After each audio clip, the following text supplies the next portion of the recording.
কি খুব পড়াশোনা হচ্ছে তাই না? আমাকে দেখিয়ে দিতে হবে আমার চেয়ে বড় ডাক্তার হয়ে।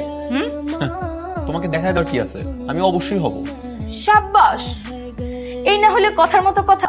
পরিস্থিতি যেমনই, কনফিডেন্ট হবে একদম আকাশ ছোঁয়া। কনফিডেন্টের মাধ্যমেই সাকসেস হয়ে যাবে। হয়েছে তোমার জ্ঞান দেওয়া? যদি হয়ে থাকে তাহলে আবার নিচে যাও, আমার পড়াশোনা ডিস্টার্ব করো না। নিচে যাবো ঠিক আছে, তার আগে বলো আমার প্রপোজালের কি হলো? বলেছি তো সম্ভব না। দেখো এখনো সময় আছে, তোমাকে আমি ভালো ভালো বলছি, তুমি কিন্তু আমার প্রপোজাল অ্যাকসেপ্ট করে নাও। আর তুমি যদি ইয়েস না করো না, আমি আমার কলেজের যে কোনো ছেলেকে ইয়েস করে দিব। তখন কিন্তু আফসোস করে কোনো লাভ হবে না। এই কি বলো তুমি? এটা ইয়েস বলে দিবা মানে? দুদিন তো মাত্র কলেজে যাও, এর মধ্যে প্রপোজাল পেয়ে গেছো? হ্যাঁ, পাবো না কেন? আমি কি কম সুন্দর না? হ্যাঁ তো যাও, ইয়েস বলে দাও। আমি আমার ডিপার্টমেন্টের কোনো একটা মেয়েকে হ্যাঁ বলে দিব। আমার ডিপার্টমেন্টের মেয়েদের সম্পর্কে তোমার কোনো ধারণা আছে? এক একটা প্রাইভেট ইউনিভার্সিটির স্টুডেন্ট, অনেক সুন্দর, এক একটা বলিউডের নায়িকাদের মতো। এই শোনো, আমার কলেজের ছেলেরাও না এক হলিউডের নায়কের মতো। তোমার এই সরকারি কলেজে পোলাপাইন যে কত হলিউডের মতো আমার জানা আছে, বুঝছো? এক একটা তো গ্রাম থেকে উঠে আসছে, খেত মাথার মধ্যে তেল চুপচাপ করে দিয়ে শীতি রাখে মাঝখান দিয়া, আর 12 মাসে নাক দিয়ে সর্দি চড়তে থাকে। এগুলো নাকি আবার আসছে হলিউডের নায়কের মতো। যাও যাও, ওগুলোর কাছেই যাও। এই শোনো, আমার কলেজের ছেলেরা খ্যাত হলেও না মাথায় জিনিস আছে, জিনিস। এই জন্য দেশের সেরা বিদ্যাপীঠে চান্স পেয়েছে।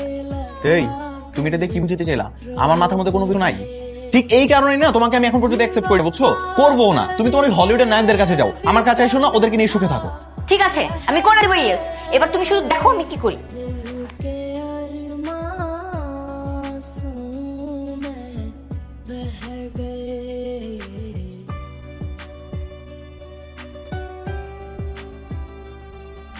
আমার এই দাঁড়াও দাঁড়াও দাঁড়াও। কি রোহান, তুমি এখানে? আমি এখানে কেন সেটা পরের কথা, তোমার সাথে এটা কে? এটা এটা তোমার বয়ফ্রেন্ড। বয়ফ্রেন্ড মানে কি? কালকে না তুমি আমাকে প্রপোজ করলা, একদিনের মধ্যে বয়ফ্রেন্ড করতে আসছে? Are you kidding me? তুমি যেন কালকে রাতে কি বলেছিলা?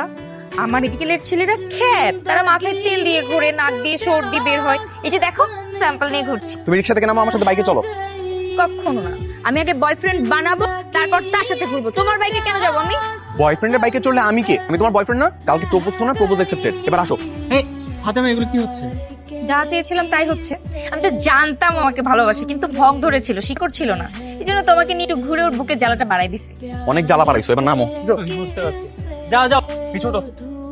খুব ভাব দেখাচ্ছিলে, হ্যাঁ ঠিকই তো হ্যাঁ করবা। জ্বালা বন্ধ হইতে আসছে।